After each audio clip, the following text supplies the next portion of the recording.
स्वागत है। और आज हमारा इसमें इलेक्ट्रिक का जो पार्ट चल रहा था, electric and effects of electric current, तो इसका ये थर्ड वीडियोस आपका दिया जा रहा है। तो इसमें पिछले वाले में हम लोगों ने करंट और उसके इंट्रोडक्शन पार्ट को कंप्लीट किया था। आज उसी के ठीक आगे यानी विद्युत धारा के आगे आज इसमें विद्युत विभव इलेक्ट्रिक पोटेंशियल को पढ़ेंगे पहले, फिर विद्युत विभवांतर इलेक्ट्रिक पोटेंशियल डिफरेंस को जानेंगे। उसके बाद ओम का नियम क्या होता है इसको समझेंगे, प्रतिरोध रेजिस्टेंस क्या है और विशिष्ट प्रतिरोध स्पेसिफिक रेजिस्टेंस क्या है। तो इन 5 कंटेंट को आज हम लोग अभी इसको पढ़ने जा रहे हैं। तो सबसे पहले इसमें विद्युत विभव जिसका नाम है electric potential, electric potential, electric potential. तो ये क्या होता है विद्युत विभव। अब इसको हटा देते हैं, जो पढ़ना है उसको लिख लीजिए पहले। तो आज सबसे पहले हम जानेंगे विद्युत विभव। विद्युत विभव इलेक्ट्रिक पोटेंशियल। तो इलेक्ट्रिक पोटेंशियल को समझने से पहले आप एक चीज समझ लें तो ये बहुत आसान हो जाएगा। दुनिया में कोई भी चीज को चलने के लिए कुछ न कुछ अंतर चाहिए, डिफरेंस चाहिए होता है। जैसे यहाँ पे थोड़ा सा ध्यान दें, जैसे पानी को बहने के लिए, तो पानी को यदि बहना है, बहने के लिए क्या चाहिए होता है, उसमें लेवल में डिफरेंस होना चाहिए, मतलब ऊंचाई कम और ज़्यादा। तो ऊंचे स्थानों से नीचे स्थानों की ओर पानी बहता है, तो इसमें लेवल डिफरेंस, ये हाई लेवल है और ये लो लेवल है, तो हाई टू लो पानी बहता है। ऐसा नहीं है कि लो से ऊपर चला जाए। इसीलिए सारी नदियाँ पहाड़ों से निकलती हैं और समुद्र में जाती हैं। तो पानी बहने के लिए लेवल में डिफरेंस चाहिए, ध्यान रखिएगा, यहाँ पे लेवल डिफरेंस चाहिए होता है, लेवल डिफरेंस। ऐसे ही वायु को बहने के लिए, आपकी जो एयर है, एयर को बहने के लिए, तो एयर को बहने के लिए आपको प्रेशर में डिफरेंस चाहिए। इस एरिया का प्रेशर यदि हाई प्रेशर है और यहाँ पे यदि लो प्रेशर है, तो वायु इधर हाई प्रेशर से लो प्रेशर बहेगी। यदि ये प्रेशर डिफरेंस खत्म हो गया तो वायु का बहना बंद हो जाता है। इसलिए ये प्रेशर डिफरेंस पे निर्भर है। तो प्रेशर डिफरेंस, जब तक प्रेशर डिफरेंस नहीं होगा तब तक वायु नहीं बहेगी, लेवल में डिफरेंस नहीं होगा तब तक पानी नहीं बहेगा। इसी तरीके से हीट यानी ऊष्मा को बहने के लिए, ऊष्मा को चलने के लिए आपको टेम्परेचर डिफरेंस चाहिए। यहाँ का यदि कोई हाई टेम्परेचर है, इधर का लो टेम्परेचर है, तो हाई टू लो टेम्परेचर ऊष्मा चलती है। जिधर ज़्यादा गर्म करते हैं लोहे की रॉड, तो वो दूसरी तरफ भी धीरे धीरे गर्म हो जाती है। तो हर चीज़ को बहने के लिए डिफरेंस चाहिए होता है। ऐसे ही करंट को बहने के लिए भी डिफरेंस चाहिए होता है। तो वहाँ पे बहने के लिए जो कार्य करता है वो विभव है। तो इसमें विभव की परिभाषा किसी एकांक आवेश को, तो एकांक आवेश, एकांक आवेश को हम लोग क्यू से लिखते हैं, को अनंत से, कहाँ से लाएंगे, अनंत, अनंत, अनंत से किसी निश्चित स्थान जहाँ पे हमारी आवश्यकता है, निश्चित स्थान तक लाने के लिए जो कार्य करना पड़ता है, कार्य मतलब वर्क, तो जो कार्य करना पड़ता है उसे विभव कहते हैं। तथा इसे P या B से प्रदर्शित करते हैं, तो ये एक सिंपल इसकी डेफिनेशन है। किसी आवेश को एक स्थान से दूसरे स्थान तक ले जाने के लिए जो कार्य करना पड़ता है वही आपका विभव है। तो इसको आप इस तरीके से भी कह सकते हैं, पहले यहाँ पे देखिए, जैसे ये कोई तार है और ये कोई यहाँ पे एक पावर हाउस है और यहाँ पे इसको करंट को लाना है, या यहाँ पे पावर हाउस है, ये हमारा पावर हाउस हो गया, और इस पावर हाउस से करंट को हमको यहाँ घर है ये कोई यहाँ तक पहुँचाना है, तो घर एक निश्चित स्थान हो गया, ये बताया गया जो। तो इसको यहाँ से, अब करंट को यहाँ से वहाँ तक जाना, तो करंट क्या है, आवेश का प्रवाह, ये तो करंट है। तो इसलिए जब यहाँ से यहाँ तक ले जाएंगे तो कुछ टाइम भी लगेगा और कोई न कोई इसको वर्क भी करना पड़ेगा। तो आवेश को यहाँ से यहाँ तक ले जाने के लिए जो कार्य करना पड़ता है वही आपका पोटेंशियल कहलाता है। तो किसी आवेश को एक स्थान मतलब यहाँ से दूसरे स्थान तक ले जाने में जो कार्य करना पड़ता है उसे वैद्युत विभव कहते हैं, तथा इसे B से प्रदर्शित करते हैं। अब इसका एक नॉर्मल सूत्र होता है, तो जो B होगा आपका, ये बराबर होगा W/Q। तो ये इसका सूत्र निकलता है विभव का। तो विभव बराबर वर्क अपॉन आवेश। यहाँ इसका मात्रक आप निकालना है, तो W कार्य है, तो कार्य का मात्रक निकाल लीजिए, और Q जो है आवेश है, तो आवेश का मात्रक निकाल लीजिए।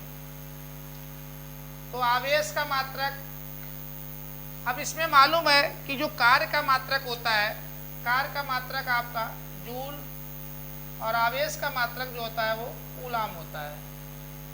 तो इसका मात्रक क्या बन गया, जूल/कूलाम। तो जूल/कूलाम, या इसी को जूल प्रति कूलाम भी कहते हैं। अब इसको कई प्रकार से लिखा जाता है। तो यहाँ पे ये इस तरीके से इसका मात्रक जो आया वो जूल/कूलाम, या इसको इसी चीज को शॉर्टकट में वोल्ट भी कहते हैं। तो शॉर्टकट का इसका जो परिभाषा है वो आपकी वोल्ट भी है, वोल्ट। तो जूल/कूलाम कहिए या इसको वोल्ट कह दीजिए, तो यही इसके मात्रक बन जाते हैं। तो आसान है, इसको कोई दिक्कत नहीं है। किसी आवेश को एक स्थान से दूसरे स्थान तक ले जाने के लिए, तो यहीं से देखेंगे ये आवेश है, इसको एक स्थान से दूसरे स्थान तक ले जाने के लिए जो कार्य करना पड़ता है वही विभव है, इसी को विभव कहा जाता है। लेकिन विभव और विभवांतर में इतना ही अंतर है कि ये किसी आवेश को अनंत से किसी निश्चित स्थान तक ले आता है, और वो कोई लाइन सेगमेंट होगा। तो यहाँ इसको नोट कर लीजिए, इसके बाद में आगे चलते हैं विभवांतर।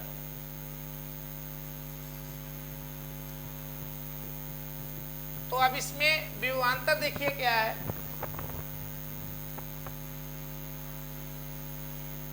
विभवांतर, और विभवांतर को बोलते हैं पोटेंशियल डिफरेंस।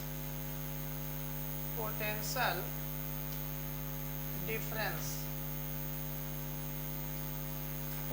डिफरेंस विभवांतर। ये भी चीज वही है, मात्रक वही है, पर थोड़ा सा फर्क ये है कि जैसे ये कोई वायर है, अब इसमें आवेश को यहाँ से उसमें अनंत दूरी तक ले जाते हैं, इसमें बीच में कहीं तक, मान लीजिए A से B तक ले जाना है या B से C तक ले जाना है, तो ये खंडों का जो पार्ट होता है वही डिफरेंस हो जाता है। तो यहाँ पे लिखेंगे इसकी परिभाषा, किसी आवेश किसी आवेश को एक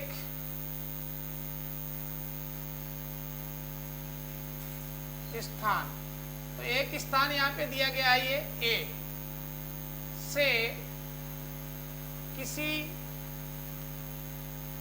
अन्य स्थान, ये मान लो बी तक ले जाने के लिए जो कार्य करना पड़ता है, जो कार्य करना पड़ता है उसे विभवांतर कहते हैं, विभवांतर कहते हैं। इसे भी बी से ही प्रदर्शित करते हैं और इसका फार्मूला भी सेम ही निकलता है, B = W/Q ही आएगा। बस फर्क ये है कि यहाँ A to B ले जा रहा है। तो यहाँ इसका मात्रक जब आप निकालेंगे तो कार्य का मात्रक जूल और इसका आवेश का मात्रक आपका कूलाम हो जाएगा। तो जूल/कूलाम ये इसका मात्रक निकलेगा, या जूल/कूलाम को ही आप वोल्ट भी कहते हैं, तो ये वोल्ट हो जाता है। किसी को जो चीज़ बटे में होती है, कभी कभी इसको ऊपर वाला पहले लिख लिया जाता है जूल, और ये लाइन नहीं खींचेगा तो यहाँ पे लिखेगा प्रति कूलाम, तो जूल प्रति कूलाम भी होता है। और इसी में इसको जो कूलाम को ऊपर ले जाता है तो कभी कभी ऐसे भी लिख देते हैं कि जूल और कूलाम ऊपर जाएगा तो कूलाम की पावर -1, तो इस टाइप से भी लिखते हैं। तो ये सबके मात्रक वही सेम है, बस फर्क ये है कि ये ए से बी तक ले जाया गया। तो ए से बी तक का कार्य है कोई सेगमेंट में होता है, जबकि विभव अनंत दूरी से ले जाया जाता है, बस इतना ही इसमें फर्क है। अब इसमें आगे चलते हैं, ओम का नियम। अब ओम का नियम एक महत्वपूर्ण टॉपिक है यहाँ पे।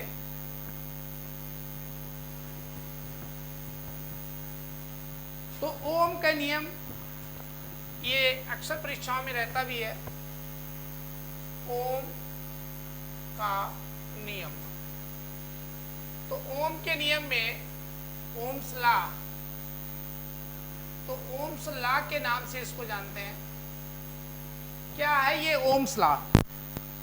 तो ओम्स लॉ एक सिंपल चीज, इसका सीधा कहना था कि जब कभी भी आप विभवांतर को बढ़ाएंगे, जो विभव में अंतर होता है, तो विद्युत धारा का मान भी बढ़ेगा। यदि विभवांतर को घटाएंगे तो विद्युत धारा का मान भी घटेगा, लेकिन ये बराबर नहीं होगा। तो जब इसको आप बराबर करोगे तो यहाँ पे R आ जाएगा, जो एक प्रतिरोध का काम करता है। बस यही इनका सिंपल नियम है। लेकिन इसको आप परिभाषित कैसे करेंगे कि किसी भी परिपथ में लगाया गया विभवांतर, उसमें का मतलब परिपथ में, उसमें यानी कि परिपथ में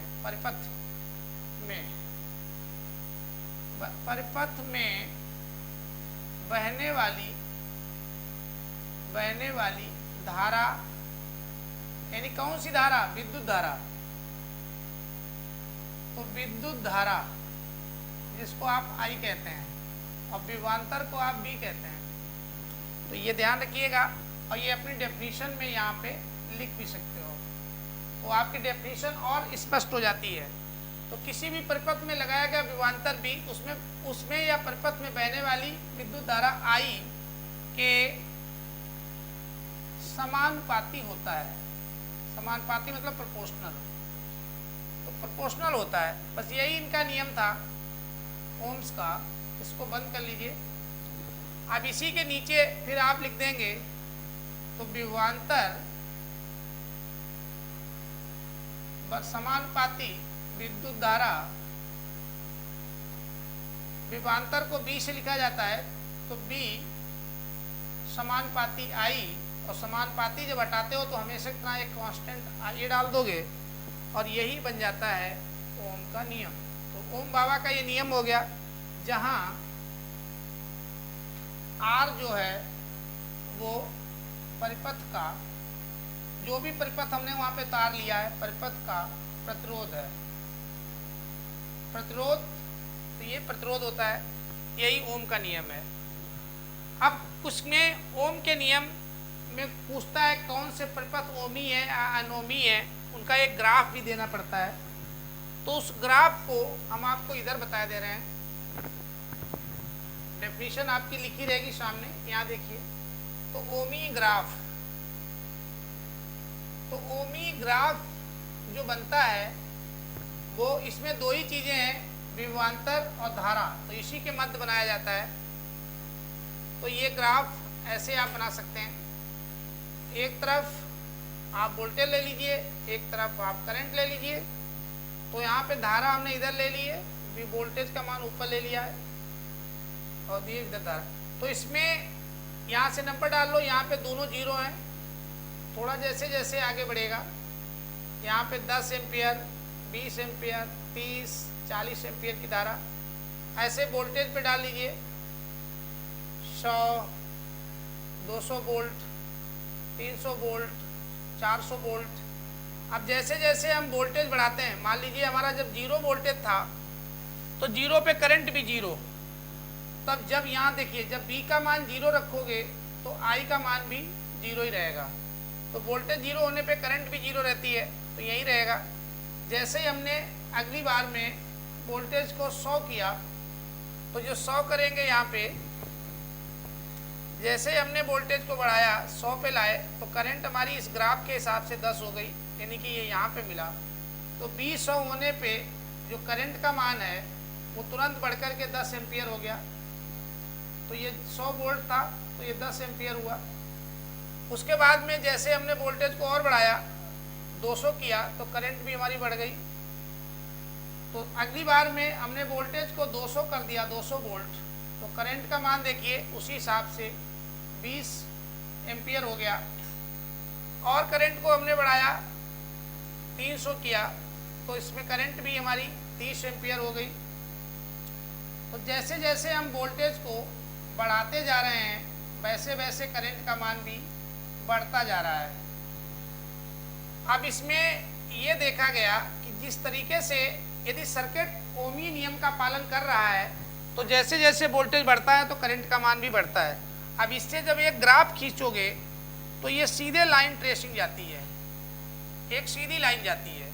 तो ओम के नियम का पालन करता है। ये ग्राफ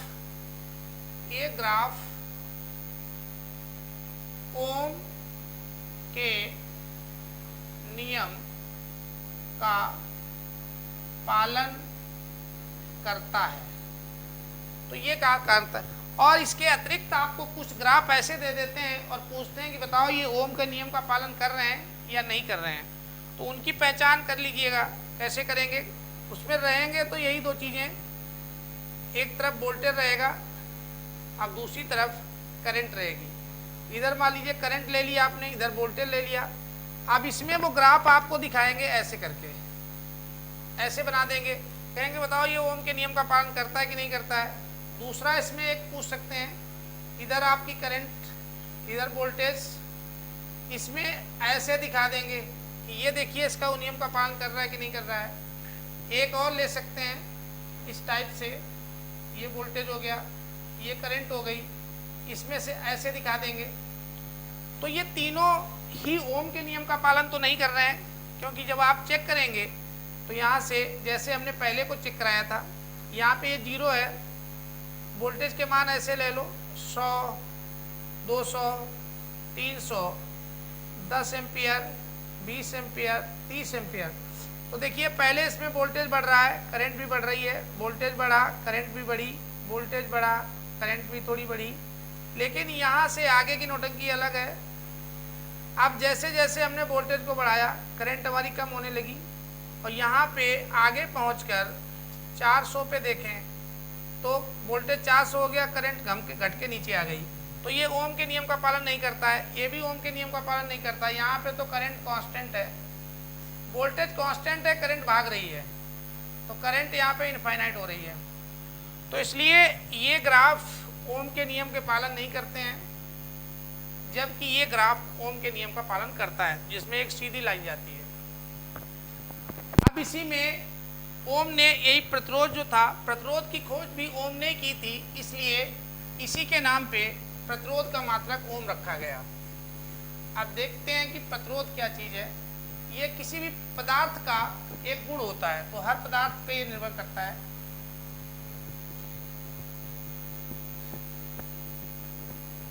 अब इसमें अगला कंटेंट है प्रतिरोध।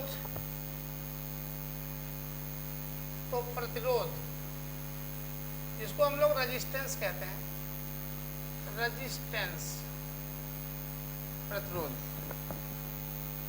अब प्रतिरोध के लिए किसी भी, देखिए इसको, किसी भी परिपथ में धारा, कौन सी धारा? विद्युत धारा। तो विद्युत धारा, जिसको हम लोग आई कहते हैं, तो विद्युत धारा के मार्ग में आने वाली बाधा या रुकावट, तो बाधा या रुकावट को वैद्युत प्रतिरोध कहते हैं। वैद्युत प्रतिरोध कहते हैं, तथा इसे कैपिटल आर से भी दिखाते हैं, स्मॉल आर से प्रदर्शित करते हैं। तो इसको कैपिटल आर या स्मॉल से प्रदर्शित करते हैं, ठीक। तो ये ध्यान, और इसका मात्रक ये ध्यान रखना है, प्रतिरोध का मात्रक। अब ये ओम नहीं खोजा था तो उन्हीं के नाम पे प्रतिरोध का मात्रक ओम होता है। तो ओम का सिंबल भी ऐसे है, ये चाहे ये कह लीजिए होता है। हालांकि इसको आप इससे भी निकाल सकते हैं, B=IR से। तो R का मान जब निकालोगे तो R बराबर हो जाएगा, देखिए R बराबर क्या हो जाएगा, तो R बराबर निकालोगे तो B/I हो जाएगा। तो यहाँ से ओम के नियम से यहाँ से लिख लीजिए, B=IR से जब आप R कंसीडर करेंगे तो B/I हो जाएगा, क्योंकि I गुणे में बटे में आ जाएगा। तो B को यहाँ पे क्या कहेंगे? वोल्ट, इसका मात्रक होता है वोल्ट, और करंट का मात्रक होता है एम्पियर। कहिए तो एम्पियर, तो वोल्ट/एम्पियर किसका मात्रक हुआ? प्रतिरोध का। तो वोल्ट/एम्पियर प्रतिरोध का मात्रक हो गया। इसी को शॉर्टकट में ओम भी कहते हैं। तो दोनों चीज हैं, चाहे वोल्ट/एम्पियर कहिए या ओम कहिए, ठीक। तो इस तरीके से ये प्रतिरोध आ गया। तो प्रतिरोध धारा के मार्ग में बहने वाली कोई बाधा या रुकावट होता है, इसीलिए इसका संकेत, इसका जो संकेत है वो इस तरीके से बनाया जाता है। अब आर को ऐसे बनाते हैं क्योंकि करंट इसमें जा रही, ये देखो बाधा आ गई बीच में, तो ये इसका संकेत चिन्ह है। संकेत यानी कि ये सिंबल है प्रतिरोध का। अब विशिष्ट प्रतिरोध, विशिष्ट प्रतिरोध क्या होता है?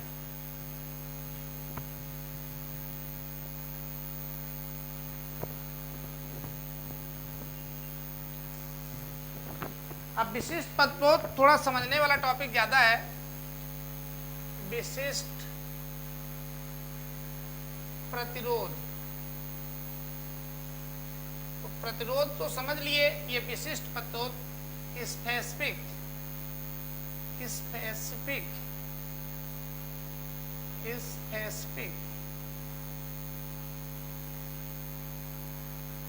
तो स्पेसिफिक रेजिस्टेंस, और इसको रो से दिखाया जाता है। इसका संकेत रो होता है, ऐसे RO, रो, ये रो से दिखाते हैं। क्या है ये विशिष्ट प्रतिरोध? देखिए, इसको समझने के लिए आप थोड़े से ग्राफ का अध्ययन करिए। ऐसे यहां से मान लीजिए करंट को, विद्युत धारा को सप्लाई करना है, यहां तक जाना है इसको, A से B तक। तो ये किस पर करता है?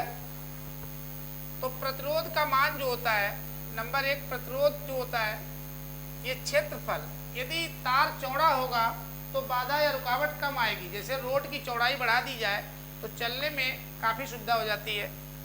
तो इसलिए प्रतिरोध का मान क्षेत्रफल के व्युत्क्रमानुपाती होता है। क्षेत्रफल मतलब एरिया। लेकिन यदि रोड की चौड़ाई कम कर दी जाए तो प्रतिरोध का मान बढ़ जाएगा। तो जहाँ पे रोडें पतली होती हैं वहाँ पे चलने में दिक्कत ज़्यादा आती है, तो ऐसे करंट को भी आती है। तो मोटे तारों में करंट प्रतिरोध कम रहता है क्योंकि करंट आवेश साइड से निकल जाता है, और पतले तारों का प्रतिरोध बढ़ता है। लेकिन लंबाई के केस में देखो, ये तो इसमें एरिया हो गया। लंबाई के केस में देखो तो जितनी लंबाई ज़्यादा होगी तो प्रतिरोध का मान भी ज़्यादा होगा। तो यदि प्रतिरोध को लंबाई की तुलना में देखें एल लेंथ के रूप में, तो लंबाई बढ़ेगी तो प्रतिरोध बढ़ता है, लेकिन क्षेत्रफल बढ़ेगा तो प्रतिरोध घटता है। अब दोनों को इसमें यदि मिला दिया जाए, तो दोनों को यदि मिलाएंगे तो प्रतिरोध जो है वो समानुपाती हो जाएगा L अपॉन A के। लेकिन L अपॉन A के समानुपाती है, बराबर नहीं है। तो जब इसको बराबर किया जाता है तो यहाँ पे कांस्टेंट रो आ जाता है L अपॉन A। अब इसमें इस फार्मूले को आप ऐसे बंद कर लीजिए डिब्बे में। तो जब इसको बंद करेंगे तो ये जो वैल्यू है, जहाँ इसमें L तार की लंबाई हो गई, L जो है वो तार की या चालक, तार कहिए या चालक कहिए, चालक की लंबाई, और जो A है वो तार या चालक, तार या चालक का क्षेत्रफल एरिया है, और रो, यही रो जो आया है इसी को विशिष्ट प्रतिरोध कहते हैं। तो विशिष्ट प्रतिरोध, यही विशिष्ट प्रतिरोध है, और ये पदार्थ की प्रकृति पर निर्भर करता है। यह पदार्थ की प्रकृति यानी उसका नेचर कैसा है पर निर्भर करता है। क्योंकि कुछ पदार्थ ऐसे हैं करंट को आसानी से सप्लाई होने देते हैं, कुछ ऐसे हैं चलने ही नहीं देते हैं, तो उनका ये ज़्यादा हो जाता है। इस तरीके से ये विशिष्ट प्रतिरोध आ गया। अब इसको आप परिभाषित कैसे करेंगे, पहले इसके लिए डेफिनेशन लिख लीजिए कि प्रतिरोध का मान चालक के क्षेत्रफल के, क्षेत्रफल को हम लोग ए से लिखते हैं, के समानुपाती होता है। नहीं, उल्टा है, व्युत्क्रमानुपाती होता है, व्युत्क्रमानुपाती होता है। तो प्रतिरोध का मान बढ़ाएंगे तो क्षेत्रफल यदि कम होगा तो प्रतिरोध का मान घटेगा, तो व्युत्क्रमानुपाती है, उल्टा है। तो पहला तो ये है, दूसरा वाला इसमें लिखा जाता है। तो प्रतिरोध का मान, प्रतिरोध का मान चालक या तार जो आप कहिए या परिपथ, इसको सर्किट बोलते हैं, की लंबाई, तो लंबाई के समानुपाती होता है। तो उसकी लंबाई बढ़ेगी तो प्रतिरोध भी बढ़ेगा, लंबाई घटेगी तो प्रतिरोध भी घटेगा। दोनों को जब मिला के लिखेंगे तो ये कंडीशन निकलती है जहाँ पे रो विशिष्ट प्रतिरोध है। अब इसका मात्रक और निकाल लीजिए। तो मात्रक कैसे निकालेंगे, तो रो बराबर ए इधर चला जाएगा आर के बगल में, तो R इंटू ए अपान आ जाएगा L। तो इस तरीके से L एरिया में से, एरिया जो है R ऐसे रहने दीजिए, एरिया लंबाई गुणे चौड़ाई होता है, तो एक L उसका एक L उसका, मतलब ये 2L हो जाएंगे। और नीचे एक एल है ही है, इससे कट जाएगा तो बचेगा प्रतिरोध। प्रतिरोध का मात्रक होता है ओम और एक लंबाई बटेगी इंटू मीटर, तो ओम इंटू मीटर इसका मात्रक आ जाएगा विशिष्ट प्रतिरोध। अतः विशिष्ट का प्रतिरोध का जो मात्रक है, विशिष्ट प्रतिरोध रो का जो मात्रक आएगा वो आपका ओम इंटू मीटर आएगा।